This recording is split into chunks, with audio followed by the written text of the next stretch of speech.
we place a lot of value on the word value when it comes down to the NFL draft every single year.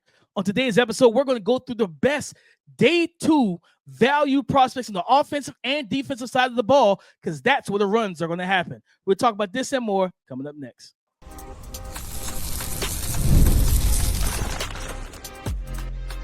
You are Locked On NFL Draft, your daily podcast covering the NFL Draft. Part of the Locked On Podcast Network, your team every day. Welcome back to the Locked On NFL Draft Podcast, your daily podcast covering your favorite draft prospects, part of the Locked On Podcast Network, your team every day. I'm your boy, Damian Parson. I'm an offensive draft analyst over with Bleacher Report. That's my guy, Keith Sanchez. He is a director of scouting over with the Draft Network and 2019 national champion for those LSU Tigers. Guys, as always, thank you for making Locked On NFL Draft your first listen every single day, being our every dayers, man. We have a fun show. Best day 2 value prospects, offensive side of the ball, defensive side of the ball. Then we're going to bring back an old segment, a little this or that. Would you rather have Tez Johnson, slot receiver from Oregon, or Lajohntay Wester, slot receiver from Colorado? Let's get into the best day 2 value offensive draft prospects. Keith, I kind of, you could go a lot of different ways. I personally think that the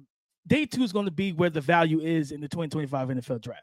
When you look at the running back class, the tight end class, the edge rush class, the interior defensive line class, those 4 position groups, I think that we'll see a big run on pretty much all 4 of them, potentially on day 2 between the rounds 2 and 3. So I go right to the running back position, Keith, and I go to Caleb Johnson out of Iowa.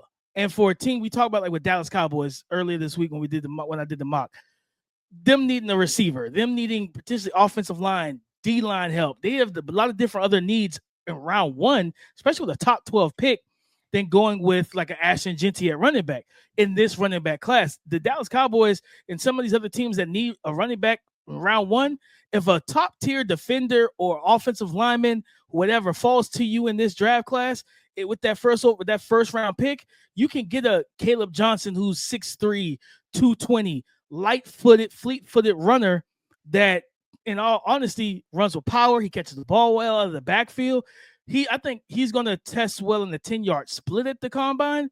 His 40-yard dash time is probably going to be 4.5, 4.6, probably at top-end speed.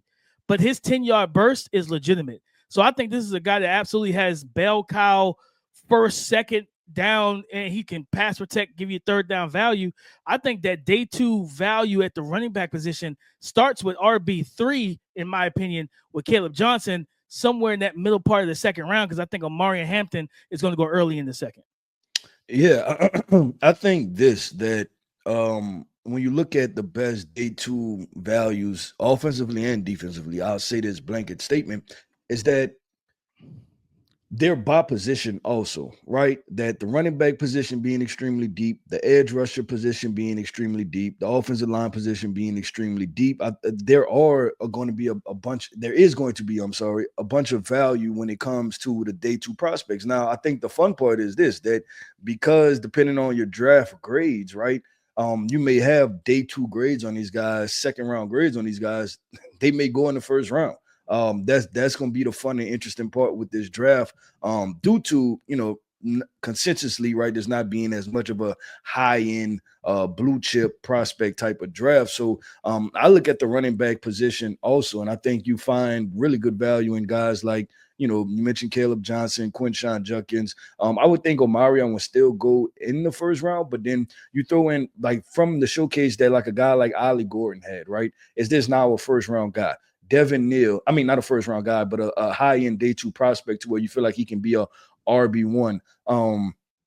Devin Neal from Kansas, right, would be another running back that you look at and be like, this is really good day 2 value when I look at the running back. So I think that's where you find really good value is in this running back position.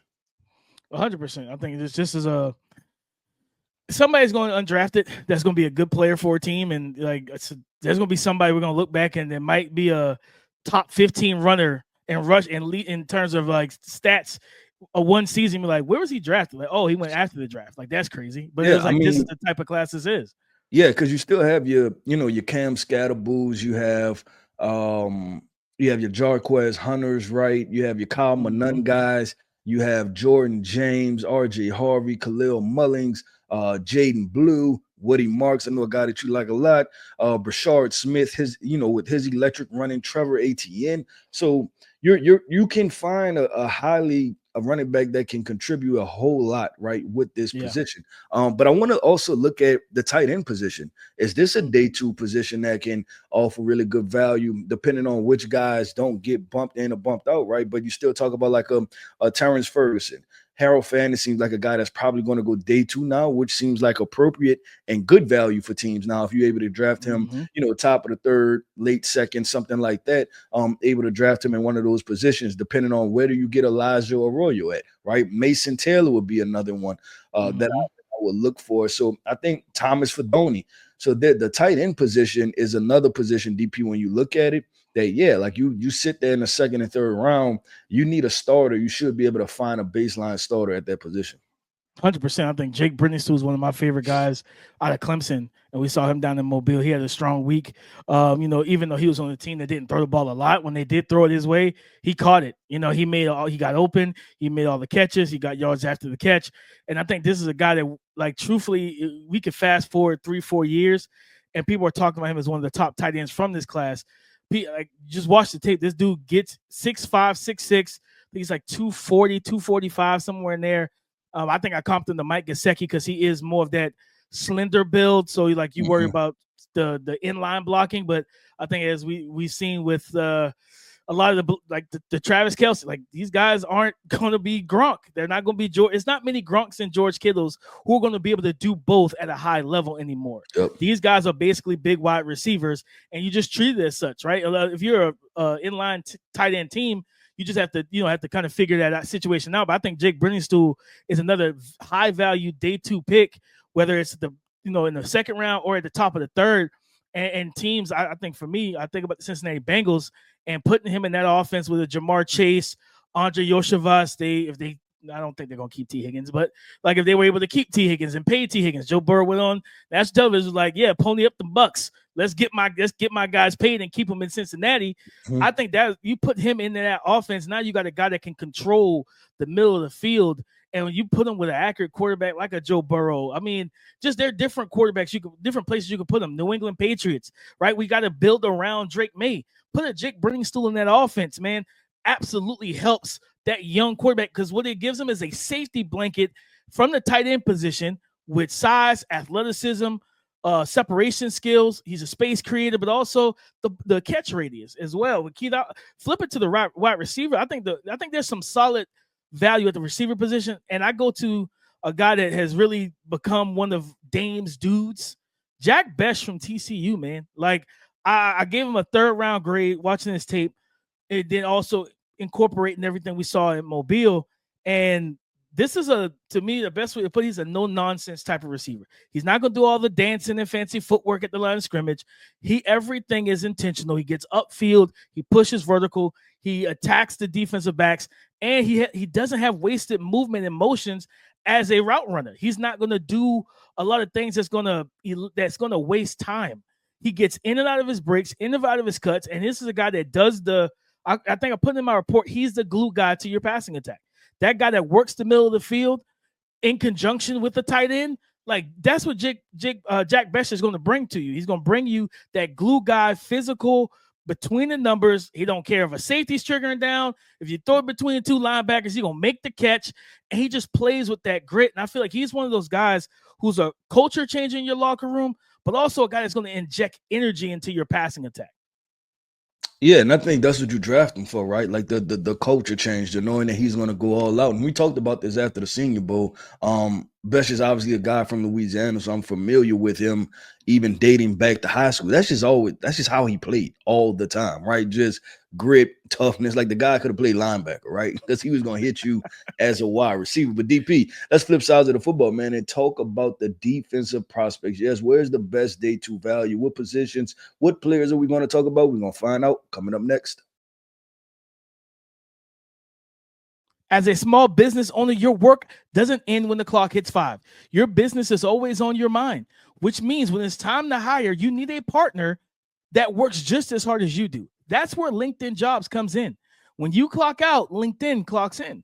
LinkedIn makes it easy to post your job for free, share it with your network, and get qualified candidates all in one place. Post your job. LinkedIn's new feature can help you write job descriptions and then quickly get your job in front of the right people with deep candidate insights. And here's a pro tip. Add the hashtag hiring frame to your profile picture to double your reach to qualified candidates. No wonder 72% of small businesses say LinkedIn has helped them find high quality hires. So post your job for free at linkedin.com/lockedonnfl. That's linkedin.com/lockedonnfl to post your job for free. Terms and conditions apply. Best day 2 defensive prospect value for the 2025 NFL Draft. Keith, a guy we saw down in Mobile, Darius Alexander from Toledo. I'm going to be honest with you, man. Like, watching the tape of this dude, I think he's a high second-round pick. Like, I think he is a high second-round pick that's going to definitely make a difference on somebody's defensive line. And it's not just from because this is an alignment versatile guy. We saw that down in Mobile. He played, and even on film, I think he's like came in at 6'3", 6'4", 305 pounds, good arm length, but he's heavy-handed. He's strong. He's a good hand fighter, a good use of hands. He knows how to use his arm length to stack, shed in the run game. Plays with good pad level, got good flexibility, a nice generous first step to get his hands into and put pressure on interior offensive linemen. But even I'm watching some of the reps at the Senior Bowl, he was lined up as like a base defensive end, and he like double hand swiped. I think it was Josh Connolly off at the left tackle spot in team drills in the red zone, and that would have been a quick and easy sack against one of the more toolsy and athletic tackles. And this is a guy that when you look at his body type, you're like, okay, he's probably going to be more of a 3-tech. But Darius Alexander, in my honest opinion, showcased that he is just a playmaker on your defensive line. So if you have good defensive ends and you need a good 3-tech, Darius Alexander is going to be able to do that for you. But if it's a situation where you're like, you know what, we're good at 3-tech, we're good on the interior defensive line. We run a four-man front. I want to replicate what the Philadelphia Eagles did to Pat Mahomes and just get after you with 4. You can play him as a defensive end as well. This is a guy I absolutely think is going to be a high second-round pick on the defensive side of the ball. And I think that's, again, the value at the interior defensive line and edge positions is absolutely there for this class. Yeah, you're talking about a guy that maybe no one's stock has risen, right? More than his, getting the opportunity being a small school guy at Toledo, going against some big time, just players from big time schools, right? And then they're able to kind of put, okay, cool, y'all have predicted Josh Connolly, and all these different players into the first round. Okay, cool. I'm going to go against them and at least elevate my floor. Elevate my floor and my ceiling to where you're like, okay, this guy is probably more of a top 60-ish type of defensive lineman. And I like him a lot, DP. I like the high physical motor that he plays with, right? Like you can tell when he hits people, it hurts, right? Just like you talked about the heavy hands. He does it for the love of the game. You see the love of the game. You see the impact, right, that he has just with shooting his hands, shooting it into the chest plate. Like that's what wins on the next level, right? Talking about in the trenches, no matter what you want to do on the outside and change rules, it's still a grown man game in the trenches, right? Who is stronger, who's more impactful, who wants it more. And he seems like one of those players that wants it more. DP, I go to this edge rusher class still because it's to me, it's going to be as simple as who falls out of the first round, right? And whoever falls out of the first round, go ahead and scoop them up because honestly, this is probably the best value. And you have kind of almost exchange. Like when you did the mock draft, Michael Williams went at the very end of the first round, right? But you still have so many guys out there. Kyle Kennard. I can't remember if you put Jack Sawyer in there. Obviously Mike Green, Day-2 Mallow.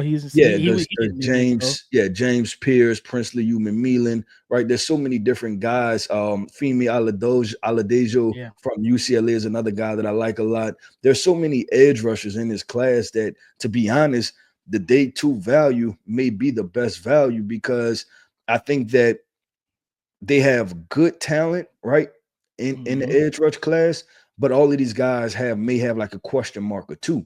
So if you're going to get a question mark or 2, why not get a question mark at 50 versus 21, right? Trade back Right. and get you some value. So I look at this edge rush class and I say, man, it is extremely talented. Adding Jared Ivey also as another one of those guys.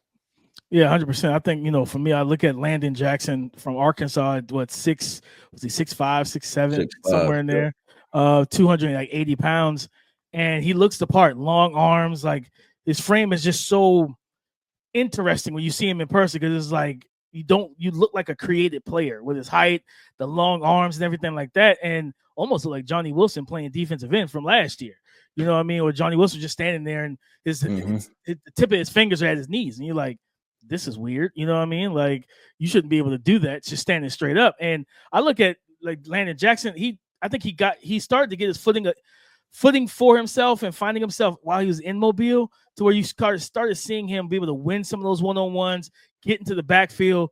He's got strength. This is a guy that can play. And that's what another, like, similar to Darius Alexander, I think Landon Jackson, depending on where he lands in terms of a team fit, he's probably going to be somebody that moves up and down the defensive line, where you just look to create those mismatches. I think he should. Yeah, he reminds me a lot of Dietrich Wise.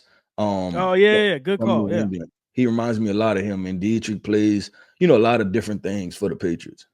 Yeah, and then, to stick with the Patriots, you remind me of another Arkansas Razorback they had, Trey Flowers, when they won the Super Bowl against the Falcons. Trey Flowers had a big game in the second half. I think he might have been a little bit shorter, but he was another guy that played base defensive end. He can kick down the 2-eye, 3-tech, and create mismatches against shorter arm guards. And when you have that arm length and you play right up on the ball, once you fire your hands off, you can create immediate separation between you and the blocker. So I look at that at Landon Jackson as one of those guys in this class that I just like, man, like day 2, whether it's third round, back into the second, probably more than likely third round. But we know that teams love the tools and the body types. I think this guy could be a productive NFL player out the gates, helping you in the run game, but also giving you a lift in the pass rush category as well, Keith.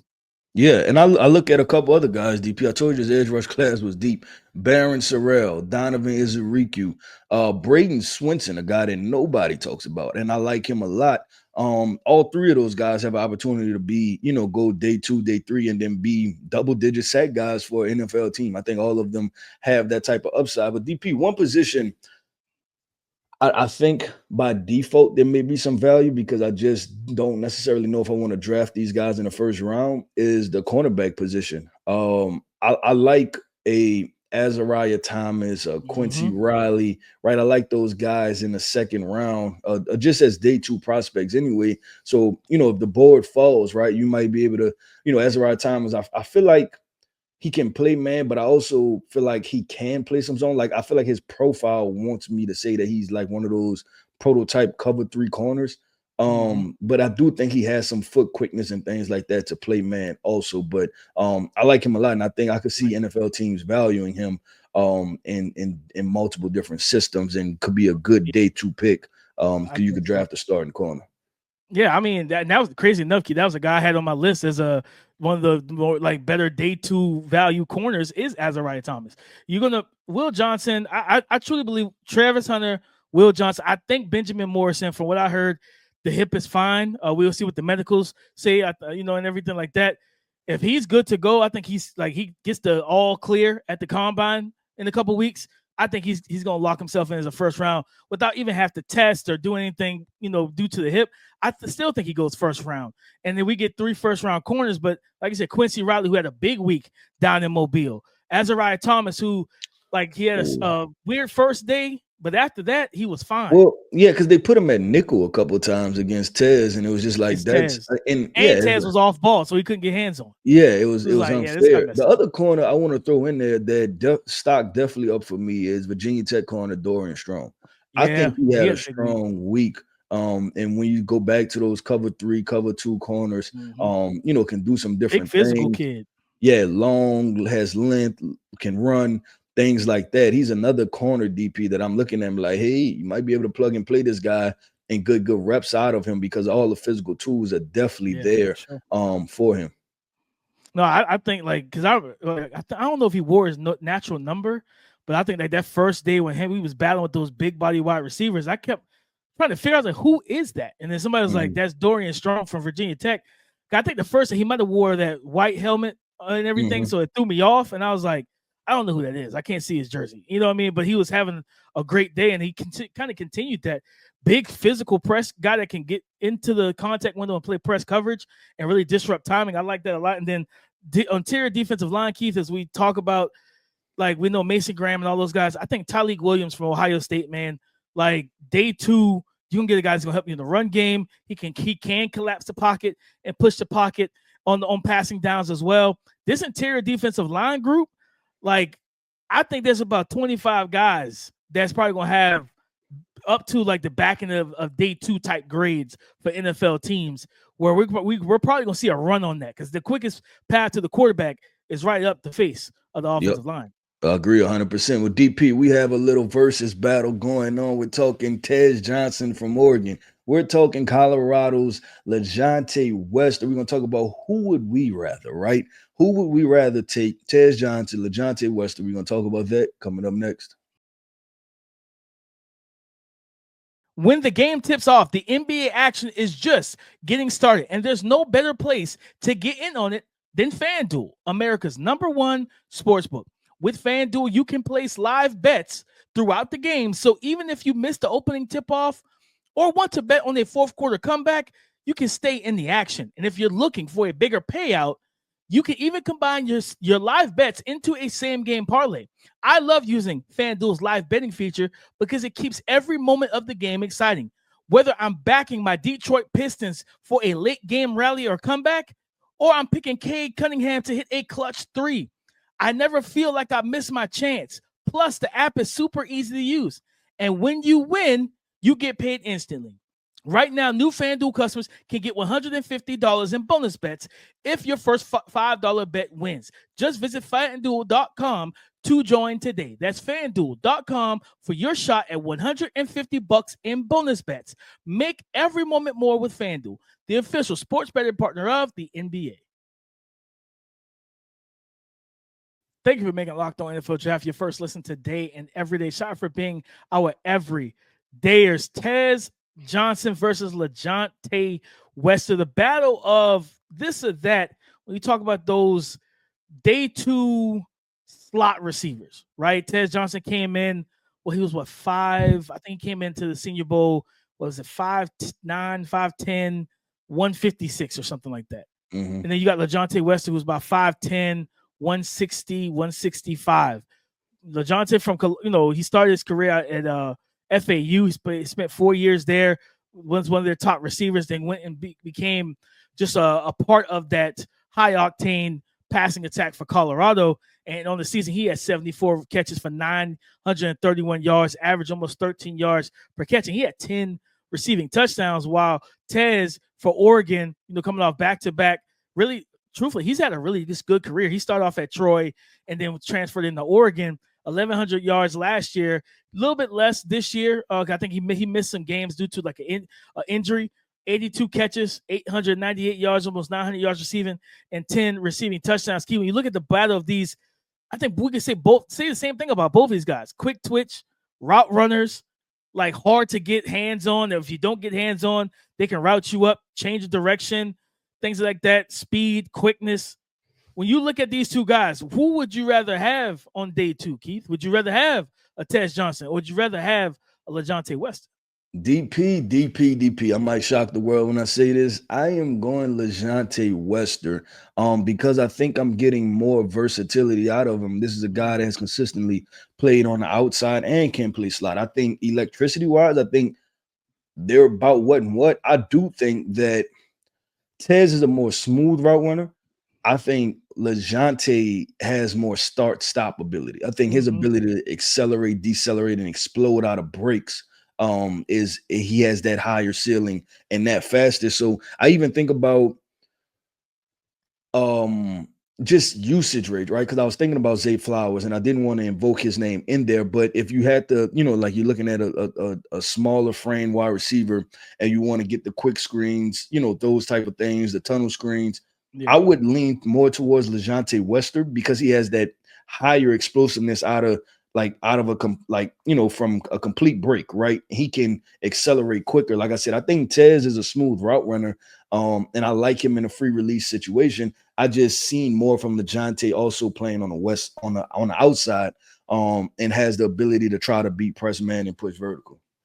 100%. I think, and both of those guys, let's say heavy slot players, both of them are really good after the catch. I think looking at the numbers, Tez Johnson averaged about 7.5 yards per reception after the catch, while Lajohntay Wester was right at 7 yards per catch after the catch. Both of them, you get a matchup on, because Oregon did this a decent amount, especially in 2023 when Bo Nix was there. They would go to some 3x1 sets, and they'll have Tez either in the backfield, motion them out to be the 3, and he's matched up on the linebacker. Now he's running option routes versus a flat-footed linebacker who's nervous because it's like, I can't move with him laterally. I can't change directions with him. So I'm going to just stay flat-footed and square and pray for the best. And he just breaks. He gets open. Then he gets the yards after the catch. He's also, both of them, they move like punt returners. When the ball's in their hands, they seek out and find space and blocks. They know how to navigate to get in the open field.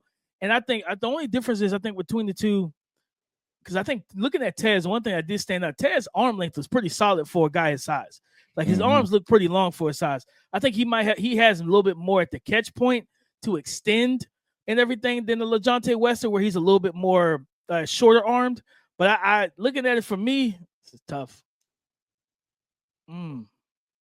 This is really tough because I like both of these dudes. I like both of them. But I'm gonna go with Tez. I'm gonna go with Tez. I think that, like I said, the catch rate, both of them have dealt with drops, so they got to make sure they're sure clean that up. Going into the NFL, like those concentration drops, stuff like that. I think Tez, with his ability to run those option routes, this is the guy you're going to definitely put him in a lot of motion. I trust the OCs and what we saw. I think the Senior Bowl was kind of foreshadowing, Keith, of what we should expect NFL offenses to do with Tez Johnson. Off ball, keep him off ball, motion pre-snap, give him those free releases. They let him get pressed like once, and it didn't work out well. He didn't get pressed again the entire practice, the entire week. If he stepped to the line, he was on the line. He readjusted. It was like, yeah, no, I'm on the line of scrimmage. Let me back off a step or two.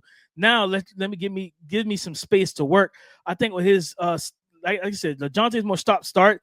He's more that smooth, sudden route runner where it's just like, even when he's not moving at full speed, when he changes speeds, it's immediate. It's instant. We saw that with the route running down in Mobile. So I'm gonna go with Tez. I like Lajohntay a lot, but I'm gonna go with Tez in this situation. I think he is the better route runner out of the two. It's kind of like what's the phrase? Splitting hairs and all that type of stuff. That's what it is in this situation. I was just splitting hairs. I like both of them, but let me get Tez, man. I think Tez gonna be a baller. He's kind. I didn't want to say he's not Tank Dell. He's not. But what he was doing at the Senior Bowl made a lot of people feel like they were watching Tank Dell again. Yeah, yep, 100%. With DP, that wraps up another episode, man, of the Locked On NFL Draft Podcast. I want to end this podcast off by saying shout out to our everydayers. Thank you for tapping in with us each and every single day. Every listen is greatly appreciated here. I am Keith Sanchez. You can find me on X at The Talent Code. That right there is my guy, my co-host, Mr. Damian Parson. You can find him on X at DP_NFL. And like we like to say, man, y'all come talk to us because we like to talk back. Go subscribe and follow for free on YouTube, wherever you listen to podcasts, to get the latest episode as soon as it is available. On tomorrow's show, guys, we're bringing in a new segment, Fan Mail Friday. We got some fan questions about the NFL draft, prospect driven, all that type of stuff, rankings, whatever the case may be that you guys dropped on Twitter for us. Appreciate all of that. So we're going to answer those questions on tomorrow's show. So come and join the conversation again tomorrow on the Locked On Podcast Network, your team every day.